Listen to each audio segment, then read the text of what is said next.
Welcome to another fantastic episode of Small Business Celebration Meat and Potato Live, the show where we do a deep dive, get into the meat and the potatoes, what the thing that our guest does really, really well so that you can learn something that you can do to grow a strong and profitable business.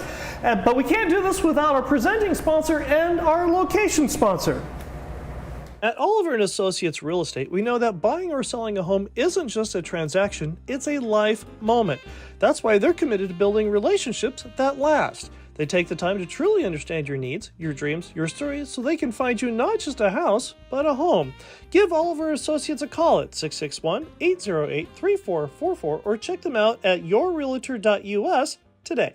Today's Meat and Potatoes live episode location is brought to you by Modern Gigi Gallery, an ultra-modern art gallery located in downtown Bakersfield, California, featuring the artworks of the modern abstract artist Johnny Ramos. Whether you're looking for artwork for your office, your home, or a postcard that you can send as a thank you note, go to Modern Gigi Gallery, located at 900 18th Street in Bakersfield, or give them a call at 661-840-8729, or email them at art@moderngigi.com today.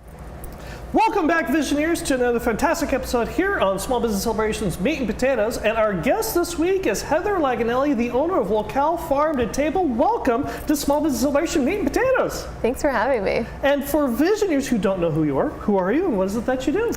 My name is Heather, and I am a business owner in our community. I've been running a small business, a restaurant, for 10 years now, since 2015. We're about to celebrate our official anniversary on July 7th. Oh, so really watch out exciting. for your Instagram for that. Yes. Are you doing any kind of special parties, surprises, giveaways, anything like that? We just had a little celebration in our gallery. We opened an art gallery up a couple of years back, and then it's been transitioning into a melded gallery space where we have a curator, Laurel Powell. She's been curating it. So you came out. And it was fun. We had a great time. Wasn't it? Really? And I really enjoyed, what was that drink, the beverage that you had? You like that? Describe to Visionary Nation what that was, because that was something you invented just for that event. Yes. So we take our cold pressed juice, we do local fruit, and then every time the season changes, we change it up. So right now we're doing like watermelon and strawberry and orange and lemon. Right. And then we added champagne to it, and it was good. I had the strawberry one, mostly because I don't like watermelon, but the strawberry one was fantastic. It had strawberries, peaches, I think, blackberries, and right now we are doing watermelon. You don't get to pick. Oh, it's that's true. Yeah, it is all blended in together. Right, sure. So beware. Well, and that's the thing that you do so well, is because, first of all, when we interviewed you like 200 years ago. Was it 200? I think it was. Okay, I looked in the mirror this morning and I thought I could be like 201 maybe or so. Yeah. But that was the thing that I wanted to talk to you about then that you're still doing today, which is you have such an Instagram presence that you have curated so well. You have people who will drive, they'll come from way off the highway specifically to come to your restaurant because they've seen you, they've followed you, they've interacted with you on Instagram. It's so cute. It's amazing. It's so cute. It's so cute. The other day we hosted a sourdough workshop. We've been working with a local baker in town. Right. Her name's Anastasia. Right. And her bakery is called El Molino. El Molino? It's a combination of like her husband, like they kind of do this collaborative thing. And she's been doing her bakery for about 7 months now. She quit her job and she's been doing it full time. And we had people come for the class from over an hour and a half away, multiple people that traveled to just come and experience this class. And we did a little like get to know each other moment, and it was really fascinating to see the reach and how excited people are to see like really fun things happening in our community. Right. That's the thing that you do so well. Thank you. Is because, this hasn't happened overnight for you. It's been a little bit of a mission, a little bit of a trek. Well, and walk us through the highlights of that, because just like with anybody else, when you start an Instagram account, you have a follower of one. That's you. And you have to go through and build a following. And Instagram rewards you for interactive involvement. And that's part of the reason why you do so well and you keep people coming back. What are some of the things that you do to keep that following engaged, especially with a restaurant that it's not a in and out kind of real fast restaurant. You come down and you sit down and it's an event. Yeah, we do a full service dining experience at the restaurant, and I find it to be like, it's not one facet. And I think that that's what really oftentimes people think, like food is it. And I don't really feel that. I feel like there's so many things that come with sharing food. Like whenever you sit down with friends or family, it's an experience. And when I think about like, right now we're doing a complimentary appetizer to celebrate our 10-year anniversary, and people will think, like, they'll look around and be like, oh, wait, I didn't order that. And we're like, no, it's like for you, because we're grateful that so many people have supported this journey of ours for 10 years now, and I wanted to do something that like gives back. And I feel like that's one facet, right? Like finding a way to connect with people that shows people that we care and that we're grateful that they support what we do, and they want more of that to continue. That's like the ultimate compliment. And then taking that and integrating people that are doing what they do well and showcasing those people in like in our menu, for example. Like we've been partnering with Pyrenees since day one. Even before I had that restaurant, there was another woman, her name was Vicki Ledbetter, and she started a business called Union Station Deli. And she was working for a grocery store, I think it was. She was a very organized person, like to the T, like super organized. And she wanted to take some of her mom's recipes and turn them into something that could be shared with more people. It was her ultimate dream before she retired. And so she did that. She started that business, and through that, like, she built a name for herself and she built connections. So she started the connection with Pyrenees bread, and I took over that connection. So technically, like, that you inherited that one? For 20 years. She was there for 10, I've been there for 10. So for 20 years now, Pyrenees has been a staple. And so that appetizer features Pyrenees, it features different people that we've partnered with. And like one time we did like a garlic confit, and we took Rio Bravo Ranch olive oil. And we've been carrying their olive oil since for a long time too. I probably would say like 9 years maybe. And we put it in our dressings. We use it for so many things. So you go through and you highlight other community leaders in your business and what they do well. Yeah, and it's fun because it's not even just food. Sometimes it's with the art. So we have our art gallery in the back, and Laurel has partnered with different artists and she features them. And then she also has her own business where she has like vintage finds. She'll go around and she'll collect like things that are sellable or valuable, and she'll share them with her following that she's created. She's also an artist, and so she has like two-part. It's housewares, home decor, giftware, different types of like edgy, kind of like Urban Outfitters vibe, with a little bit of like a vintage flair, and then a little bit of a feminist pop because she's like strong into that too. And then she invites other artists to come in, and we feature them and sell their work, and it's been really neat to just to see how it all unfolds and comes together. Art is huge in your business. And you're very involved in the art community. And when I asked you if you've been here to Modern GJ, you're like, oh yeah, I've been here many times.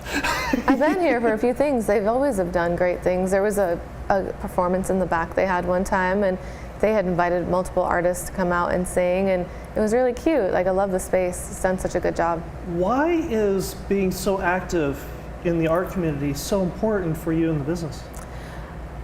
I love creative expression. And I feel like food is one form of creativity. When I think about how many different possibilities there are when it comes to eating, when it comes to creating outfits, like aesthetic, there's endless opportunities to create unique experiences. And I think that's just like a part of life that makes life worth living. All this ties back into your following. Because one of the things that you do so well is it's not just the restaurant, it's not just the art, it's not just how you're redecorating the house. It's the inspirational moments that you get when you're at 9 o'clock at night driving by the restaurant and realizing that you still have to put the schedule together and the thoughts that you're putting that out. Why does this well-roundedness or this diversity help you with your following and help you drive traffic to your business? I think that's like a loaded question. You're welcome. Here's a softball. I'll throw it to you. Yeah, there's so many parts to that. I think everybody has different things happen in their life. And some people take the time to document those things, and other people just kind of go on with their life. And when I think of social media, I think of it as an extension of like what we do on a day-to-day. And the more I can like just tap into remembering to take 5 seconds or 10 seconds or a minute or whatever it may be to just share something. It doesn't have to be like monumental. It doesn't have to be curated or perfect. Like sometimes it's not going to look like the best lighting, you know? Right. It's just going to be a moment. And I think the more little micro moments like that happen, the more a connection is built, and through those connections, people want to be a part of. It's like a draw.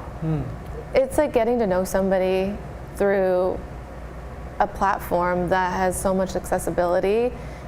If you could put a camera in a room in your house and just go in that room and say something for like a minute a day, and then post that, people would be intrigued because they would want to know, like, what is Michael going to do tomorrow? Like, is he going to say something different tomorrow? Is he going to come in and do some like reverb echo thing today? Like, I don't know what he's going to do. And it creates this top of mind. And I think through that top of mind, it creates relativity, and everybody goes through the same thing. Like we all have the things that happen in our day. It's just how many people are taking the time to share those things.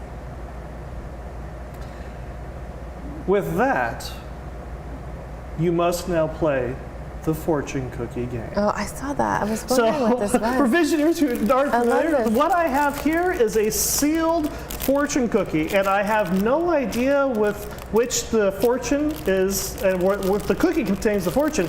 And what Heather has to do is she has to take this sealed fortune cookie, unseal the fortune, break open the cookie, read the fortune aloud, and add "in my business" and elaborate. Oh, interesting. So first I thought you just had lunch and you left that cookie there, and I was like, oh, I'm kind of offended that I didn't get it. He's got his bottle of water. Oh, no! In my business. It's falling on the floor. I mean, okay. but if you don't eat it, it's supposed to be bad luck. I heard. I know. There I'm you not go. doing it. Not doing it. Oh, wow. It says go for a long walk to clear your mind. In your business? In my business. I find this to be very relative. How so? Because I feel like stepping away from anything that we do on a regular basis gives us a new perspective. And oftentimes I think, like even in our houses, like we're surrounded by the same elements, the same environment, the same look so often that it's not common for us to take like a fresh look or like new eyes and like take ourselves out of the equation. And so I try to do this as often as I can, because I know that sometimes we can become numb to the things that we see on a regular basis. Can't see the forest through the trees? Yeah. I think, well, even sometimes the trees just all look the same, and you're like, well, that's a different variety of this. And, you know, like, how often do you really take the time to, like, step back so that you can then maybe, like, look in? You gotta step back to look in. Yeah, I think so. I think it's important. And also just to, like, not be consumed, because it's so easy when we choose a career path or we're passionate about something. It's so easy to make that every fiber of our being. And I think what really makes things more interesting is to find ways to diversify ourselves and step away from the day-to-day as often as possible. And whether that's like for a day or a weekend or even 10 minutes, you know, have a conversation with somebody or do something different to get out of our own heads a little bit. Go for a walk, proverbially. Yeah. Now, Visionaires, now we have somebody who is 180 degrees opposite of me in so many different ways. And for a long time, if you haven't been watching the show, the main show, there's been so many times where the questions by Emily have been so good that I've just cut my stuff out and put her questions in. And when we start doing the live show, this is the perfect opportunity for producer Emily to get the credit that she is due, which brings us to questions by Emily.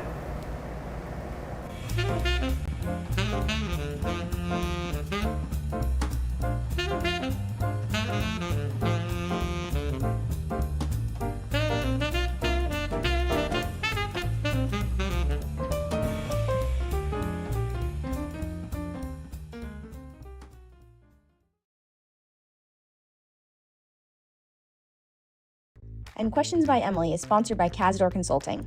Need elite talent to grow your team? Cazador Consulting Group in Bakersfield is your go-to partner in staffing and direct hires. They don't just fill jobs, they build lasting partnerships by listening to your needs and delivering top-tier customer service. At Cazador, mutual success isn't a goal, it's the standard. This is more than staffing, it's building your team so you can build your business. Visit CazadorConsultingGroup.com or call 877-800-4622. That's CazadorConsultingGroup.com or 877-800-4622, and let's build your future together. And question. Welcome back to Questions by Emily. I'm Emily. If you've got questions, feel free. I've got the chat open. Drop them in. We'll ask Heather. And I have a few that I've written up as well. First off, I want to take a step back because while I checked your Instagram following, lots of thousands of people know about Locale.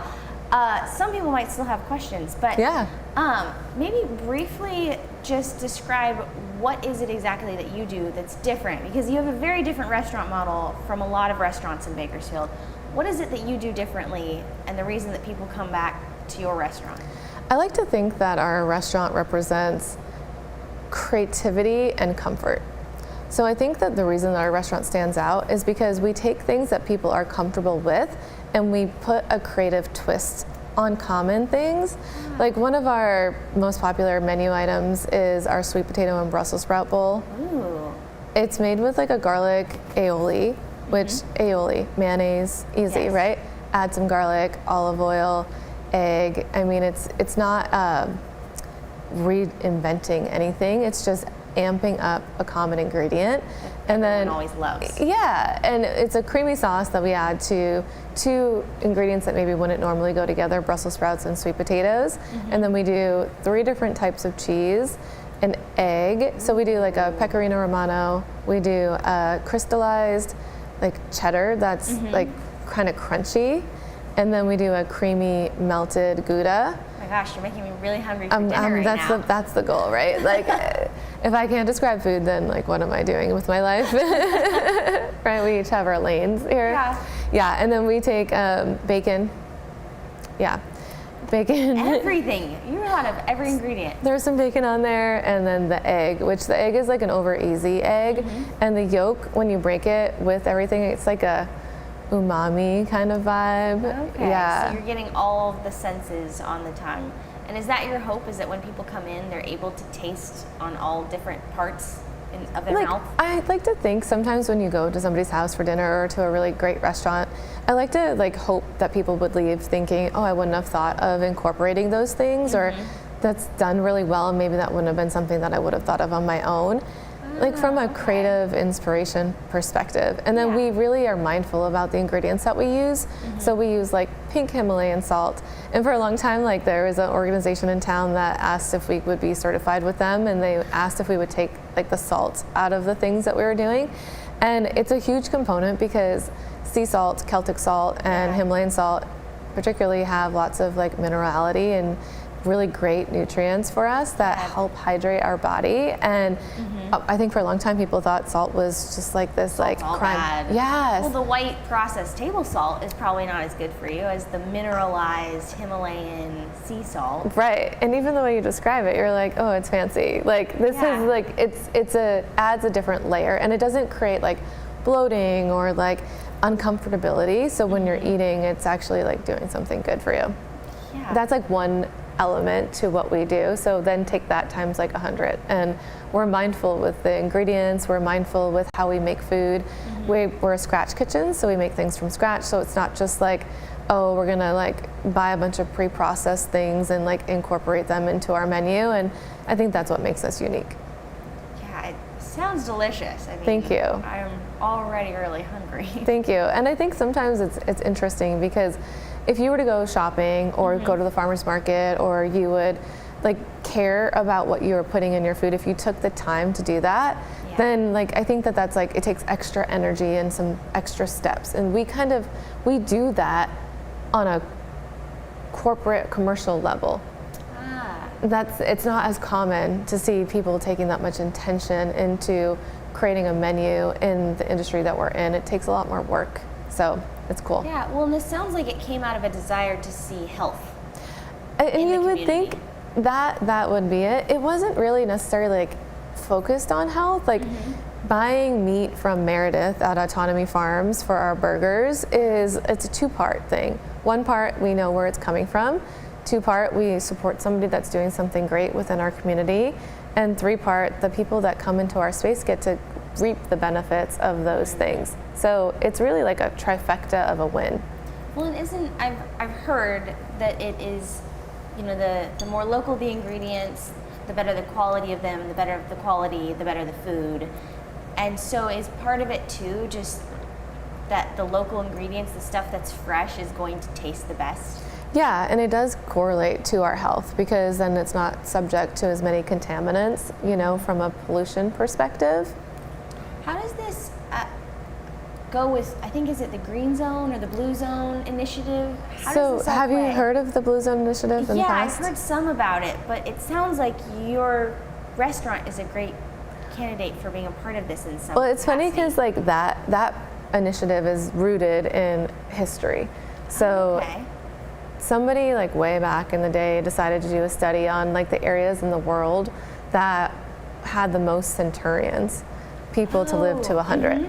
And so they circled with like a blue pen those zones on a map, and that's how they got the name Blue Zones. Oh, okay. And then through that they studied what those people did and what types of diets and like customs that they had that correlated to their well-being and health. And so they studied that, and then they turned that into like this initiative, and that has been a part of our community now for like 4 years, I think it's been. And they were the ones that actually asked me to take the salt off my menu. Oh, serious? Which is really interesting because it is interesting, 'cause that's ancestrally speaking. their mindset and their root of what they started was built off of like ancient data. And so sometimes like there's a little bit of a gap between like ancient data and like new world findings. And I feel like what they're doing is really, really great because they encourage people to just live better, like through face-to-face interaction, through like changing the way that we like show up, working out, being more fit, putting better things into our bodies. And I feel like just like anything else, there's like a percentage of that is like dead on, and then there's a little percentage that we get to interpret and like kind of like choose on how we would like to navigate. Do our own research. Yeah. And see what pops up. Yeah. That's really neat. Well, okay, a few other questions I had written down. Okay. I'm going to go to my notes. Does the menu change completely, or is it you keep some things throughout all the seasons and then you just bring things back seasonally? How do you do that with something that is farm to table? Because strawberries don't grow all year round. Right. Here. Right.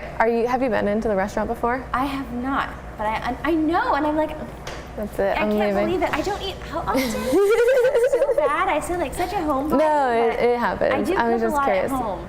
So we have things that we feature, and then when we can't buy them locally, then we try to buy them organically. So it's really about like finding ways for us to benefit from the things that are in season, and then when we can't, we try to find things that are done locally or sustainably. But you're always changing the menu up so that there's something that if a Visionaire walked in April versus December, they're going to get something different. So we have staples, and then we have specials. So we have things that we feature that are unique and new, like lobster roll season is coming, and so I know. And so people are already asking me about it. They're like, yes. And because summertime is like traditionally when seafood is in like full swing, and so Okay. I don't know if it was just like an East Coast thing for me. I'm born and raised in Massachusetts, and we always would have like that type of stuff summertime really. And so those are like, that's one of the examples of one of the things that we would change up. And then like if we know that like tomatoes are going to be in season in like a month. Then we'll do like a special around that. Our Fresca, that cold pressed juice that we were talking about earlier. Sounds so good. Like the watermelon, like it just started to become like, okay. And Bakersfield is like a little later, I think, for watermelon season. However, like there's just like, as the season changes, there's things that change, and we kind of adapt and like add in things that would like work with those seasons. I don't consider us like one of those like real like meticulous farm to table restaurants. There are places that only have things that are in season. Like super particular. Yeah, I was kind of considering changing our name because we've been getting a lot of like flack over the last 10 years about like being a health food establishment. And we really just like try to like highlight things when they do come into season and be mindful of the ingredients that we use. And we're not focused on like, oh, so healthy things. Like we make our onion ring batter in-house and like from scratch. There's no like preservatives or additives, and like the people that are super healthy, they're like, oh my God, you have fried food.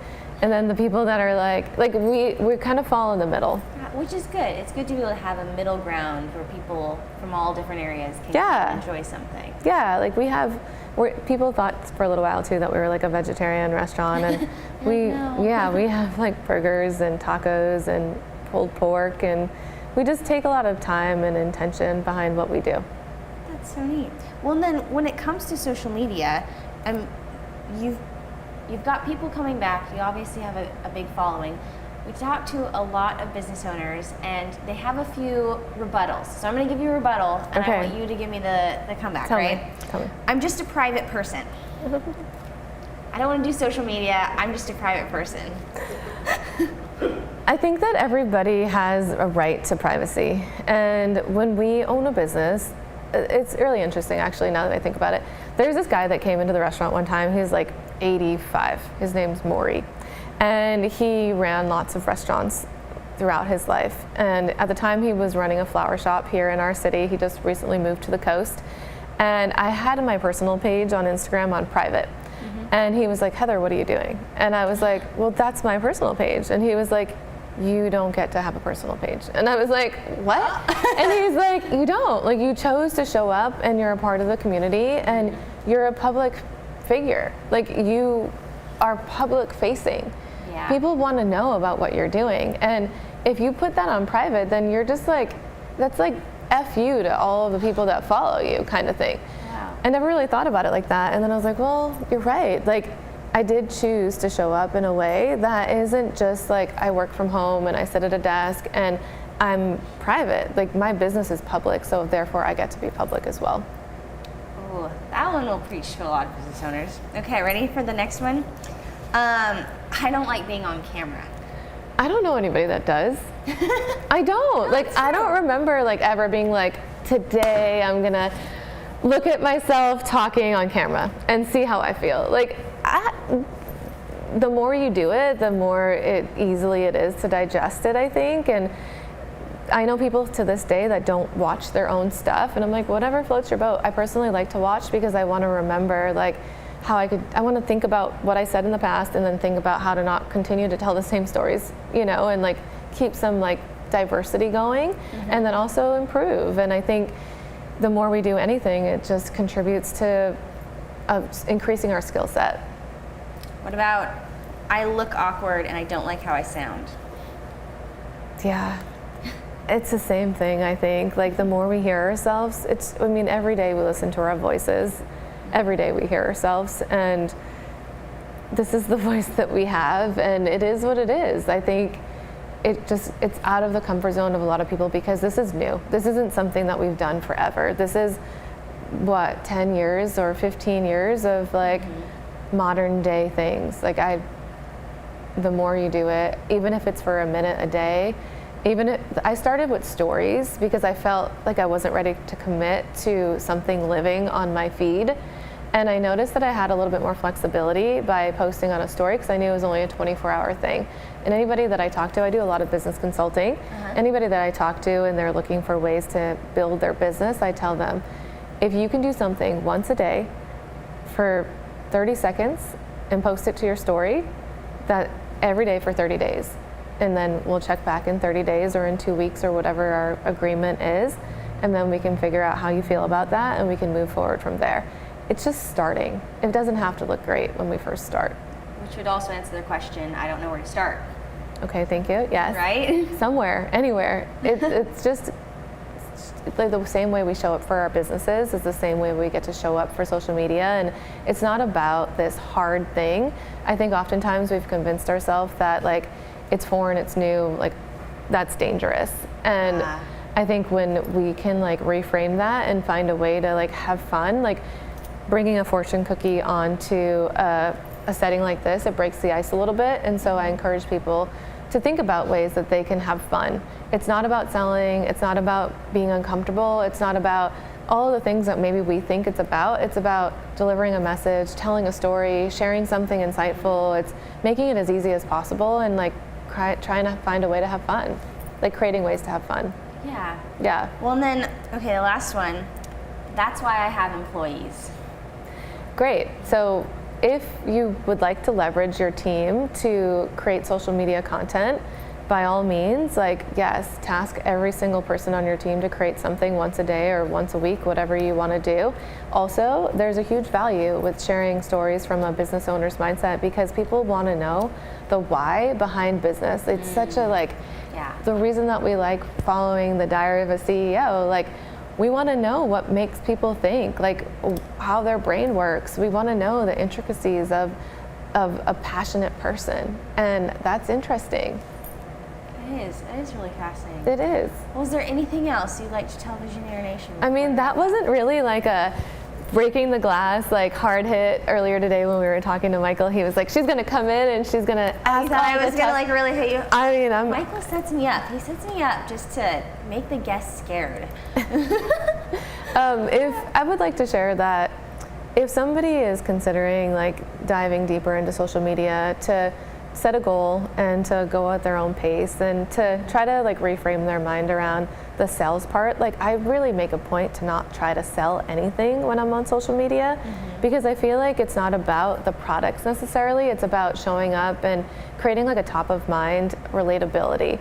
Last night we did catering and I was feeling like I didn't know if we could pull it off. Like, I was really feeling stressed, and so I was at a red light and I turned on my camera and I was like, I feel like I could scream in this moment because it's the down to the wire. Like, we're at go time and I'm driving over. Stuff. It is. And then what people actually want to see. I think so. And I mean, anybody could have been like, I'm too busy, I don't have time. Well, what am I doing? I'm sitting at a red light. Like, okay, this is real right now. And I knew, and I said, in an hour and 20 minutes, I'm going to think I'm a freaking superhero. I'm going to be like, Heather, you are amazing. You just did something miraculous. And in this very moment, I'm like questioning every life decision that led me to that moment right then and there. Yes. And I think it's like correlating that into anybody, any single person. If you have a business and you're afraid or like maybe like stepping back and thinking like it's not for you, how can you make it fun? What can you do to show up for yourself in a way that doesn't have to be about sales? It doesn't have to be pushy or hard. Like, what can you show people about yourself that will like give them a little insight into your day or your world? Nice. Well, for visionaries that want to get in touch with you and that want to go to your restaurant, yes, how do they do that? So we are on Instagram and on Facebook. I'm terrible at checking Facebook messages, so do not message me there. Yes, you could always call the restaurant too and leave a message for me there. The Instagram is a great way. Okay. Yes. And address? So my name's Heather Laganelli, and the restaurant handle is locale.bakersfield.eatery, and our location is 1727 18th Street. We're right across from the post office by the Padre. Wonderful. Visionaires, this has been an amazing episode, and if you'd like more episodes, we're here every Monday, live at 5. And then also we have a main show if you haven't seen that already. So this week we had Mark Boren, owner of Express Electric and partner of Locale Vin and Cuisine. We talk about, I gotta use my notes here, the thought process in creating a name, a logo, and unique value proposition, and what to expect when you expand your product line. have new markets that you're entering, or hire employees so that you can scale your business. So it has been lovely. Thank you for joining us here at the Small Business Celebration Meat and Potatoes live at 5. We'll see you next week.